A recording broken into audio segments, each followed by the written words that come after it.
Hello everyone, welcome back to my channel. तो आज है 27 जनवरी और 26 जनवरी के दूसरे दिन एग्ज़ाम था। तो आज है 27 जनवरी और ये एक महीना का 27 जनवरी कब बीत गया पता ही नहीं चला। और हमें पता चला क्योंकि हमें एग्ज़ाम देना था।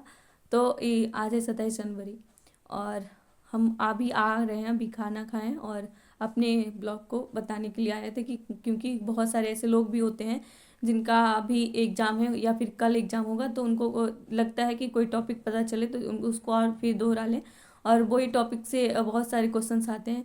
तो आज वही देने गए थे और इसको देने के लिए हमें एक महीना 14 दिन बचा था। एप्लीकेशन 14 दिसंबर तक ख़त्म हो गया था और 27 तारीख 27 जनवरी तक हमको टाइम मिला। और आप इसको देख सकते हैं कि इसमें जो भी कैंडिडेट थे, जो कि आप टेन टेन से भरा हुआ था, तो जो भी कैंडिडेट थे वो अभी दे चुके थे। किन्हीं का फर्स्ट अटेम्प्ट था, किन्हीं का बहुत सारे एग्जाम दे दिए थे, कोई रिपीटेड थे, किन्हीं को पता था या नहीं पता था। तो इसमें होता है 5 सेक्शंस और इसमें ले जाना क्या होता है, एक दो पासपोर्ट, दो फोटो, जो एडमिट कार्ड में फ़ोटो है वो उसका, और एक एडमिट कार्ड और आधार कार्ड या फिर कोई भी है पहचान पत्र, तो आपको इसको ले जाना होता है।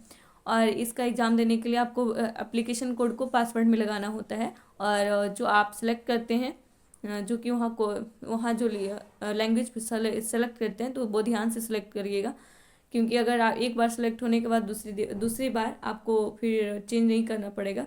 चेंज होगा ही नहीं, आपको बार बार चेंज करना पड़ेगा, उसमें भी बहुत टाइम जाएगा और टाइम का महत्वपूर्ण बहुत ज़्यादा होता है वहाँ। और इसमें जो भी क्वेश्चंस होते हैं वो 5 सेक्शंस होते हैं। और इसमें जो भी 5 सेक्शंस होते हैं, इसमें रीजनिंग होते हैं, मैथ होते हैं और जनरल अवेयरनेस होते हैं, जनरल नॉलेज होते हैं और फिर एक इंग्लिश होता है। तो ये चीज़ था। तो चलिए सबके बारे में बात करते हैं। तो ये था रीजनिंग। और हम अपना बात करें तो रीजनिंग और जीके और मैथ को भी बहुत सारे ये था, अ, बहुत सारे टॉपिक्स को कंप्लीट किए थे। और करंट अफेयर्स तो बहुत ज़्यादा कंप्लीट किए थे, जो कि जुलाई से दिसंबर तक कंप्लीट किए थे। तो रीजनिंग की बात करें तो बहुत अच्छा रहा। जैसे कि जो भी हमारा आता था, जो भी टेक्स्ट बुक में देते थे, उसमें थोड़ा सा और भी क्वेश्चंस था, उस पैटर्न वाला क्वेश्चंस, जैसे कि greater than, less than, equal, equal, ऐसा वाला एक होता है क्वेश्चंस, तो वो आ रहा था अभी रिपीटेड में। जब भी एग्जाम इसका हुआ है तब आया है, लेकिन इस बार नहीं आया था। इस बार रीजनिंग की बात करें तो रीजनिंग में ऐसा था कि 2 सेक्शंस हैं, 7 आदमी बैठा हुआ है एक वृत्ताकार गोलाकार में, और वहाँ 7 आदमी को बैठाना है दाएं और बाएं करके। तो आपको इस क्वेश्चंस में जब भी क्वेश्चंस आए तो आपको क्या करना है कि इसमें एक ट्रिक होता है कि जब भी आप क्वेश्चंस को पढ़ें, रीड करें, तो आप एक क्वेश्चंस को देख लीजिएगा कि इसमें जो भी बीच का क्वेश्चंस होता है ना, कि जी से डी पे जाएं, डी से ई पे जाएं, तो आप बिल्कुल वहाँ से नहीं चूज करिएगा, दाएं या फिर बाएं रहेगा वहाँ से चूज करिएगा।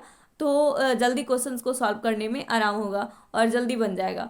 तो ये इसका ट्रिक है। और इसमें जो भी गोलाकार और पंक्ति वाला था, दोनों सेम सेम क्वेश्चंस थे, बस खाली एक गोलाकार का था और दूसरा पंक्ति के लिए था, लेकिन दोनों का बताना था कि बीच में है कौन। तो ये था। जैसे कि एम के बीच में 3 आदमी बैठे हुए हैं, आई एन से दाएं हैं, बाएं हैं, एन के पहले है, ऐसे करके तो 2 क्वेश्चन इससे थे। और गोलाकार से था 2 क्वेश्चंस।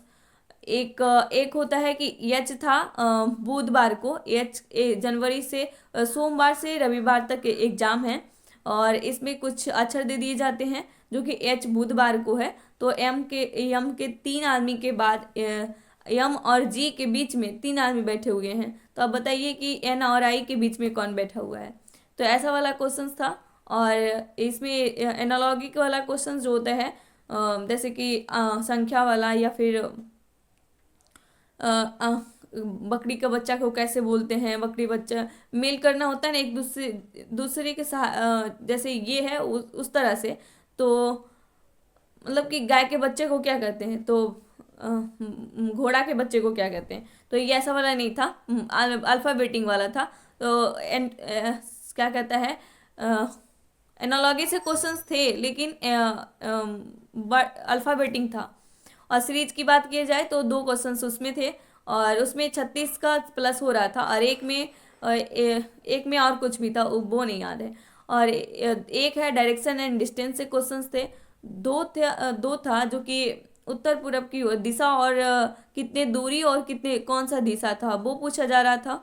और एक क्वेश्चन ऐसा था कि 2 क्वेश्चंस था ब्लड रिलेशनशिप से, जो कि ब्लड रिलेशनशिप के बारे में आप एक माता है, माता की बहन हो गई, और एक पत्नी के पिता की बहन हो गई, तो ऐसे करके था।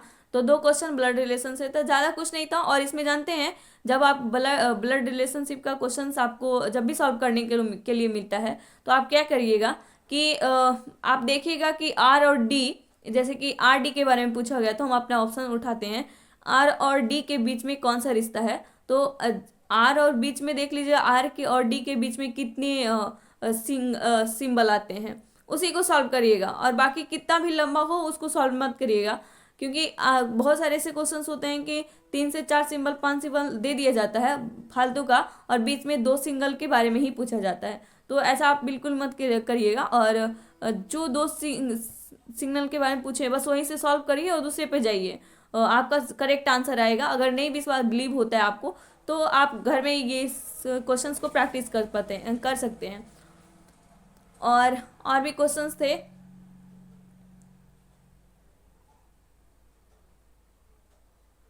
रीजनिंग का क्वेश्चन बहुत अच्छा था, और इसमें 7 सब में 7 आदमी बैठा रहा था, तो ये इसका क्वेश्चन बहुत अच्छा था।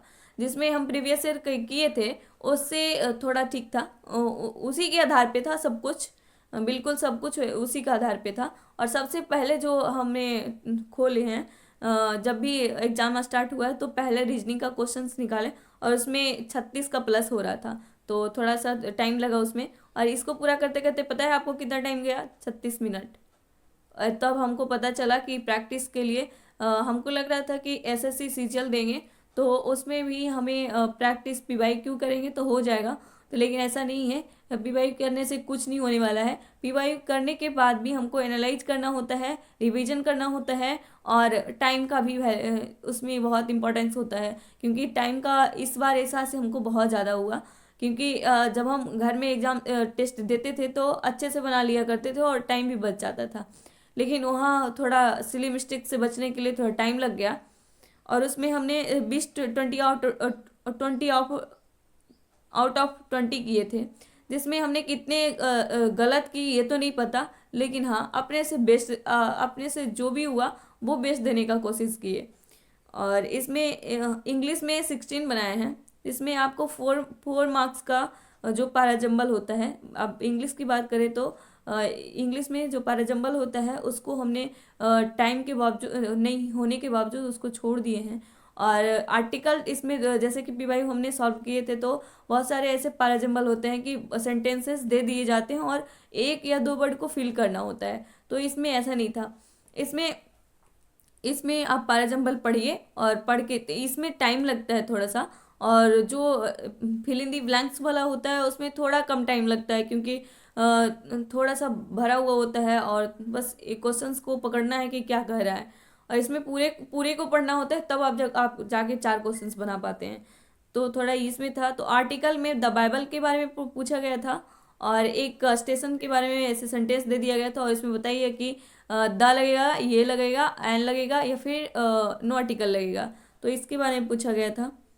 और सिनोनियम पूछा गया था, एंटोनियम पूछा गया था, 2 क्वेश्चंस। और एक स्पेलिंग एरर के बारे में पूछा गया था, और प्रीपोजिशन के बारे में पूछा गया था।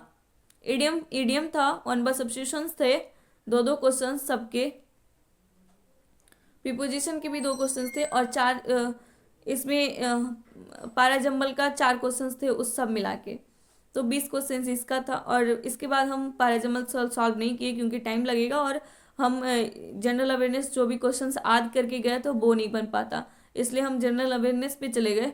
और जनरल अवेयरनेस में पूछा गया था, जो कि हमने जुलाई से दिसंबर तक याद किए थे, और जुलाई से दिसंबर तक ये है कि डीआरडीओ से एक क्वेश्चन आए थे कि डीआरडीओ एक टॉपिक है, जो कि विशाखापत्तनम नौसेना एवं प्रयोगशाला है, नौसेना बनाने के लिए विशाखापत्तनम में डीआरडीओ ऑफिस है, उसके बारे में पूछा गया था। उस टॉपिक को रीड कर लीजिएगा, उसी से आएगा। और उसी से आएगा नहीं बल्कि आया है, और हो सकता है आएगा, हम ये नहीं कर रहे हैं कंफर्म आएगा, क्योंकि हम तो थोड़ी ना सेट करते हैं, हम तो बस दे के आए उस तरह से बता रहे हैं। और उसके बाद एक था पीएम स्वनिधि योजना, योजना के बारे में पूछा गया था। और योजना के बारे में ये था पीएम स्वनिधि योजना, और इसको कब तक बनाने का ऐलान किया गया है, तो इसको 2030 तक बनाने के ऐलान किया गया है, यानी कि 2030 तक पूरा किया जाएगा। और जो कि है जन बहुत सारे जीके और जनरल अवेयरनेस और जनरल नॉलेज दोनों एक ही साथ था, 40 क्वेश्चंस। और इसमें क्या था कि लद्दाख में कौन सी धर्म के लिए माना जाता है, जैन धर्म, पारसी धर्म और बौद्ध धर्म और हिंदू धर्म। तो वहाँ तो आप जानते हैं बौद्ध धर्म के माना जाता है, तो वो था। और झुमरी, झुमरी जानते हैं, झारखंड छत्तीसगढ़, इसके बारे में तो झुमरी कौन सा लोक नृत्य है, लोक गायक है, लोक गान है, या फिर क्या चीज़ है। तो इसके 4 ऑप्शंस थे, और इसमें बताया नहीं गया था कि ये है क्या, बल्कि आपको बताने है क्या, तो ये चीज़ था। और हमने पढ़ के गए थे कि योजना के बारे में, योजना के बारे में तो एक क्वेश्चन आया, लेकिन और भी क्वेश्चंस थे। और एक था कि एक कोई 2025 में उनको पद्मश्री अवार्ड मिला है राष्ट्रपति से, जो कि कौन सा मुख्यमंत्री हैं, वो कहाँ के रहने वाले हैं, जिनको आप देख लीजिएगा कौन सा नाम था उनका। ऐसा नहीं लगा बिल्कुल, सब दक्षिण से थे। मैदूरे उसका ऑप्शन था, मैदूरै, तिरुचिरापल्ली, चेन्नई, कोयम्बटूर। तो ये था सब सब नीचे से दक्षिण से थे, लेकिन पता नहीं उनका नाम कुछ समझ में नहीं आया हमें। और आप देख लीजिए करंट अफेयर्स में उनका था कि कौन सा अवार्ड नहीं मिला, कौन सा अवार्ड मिला, नहीं ये नहीं पूछा गया था, वो थे कौन सा शहर से, ये पूछा गया है।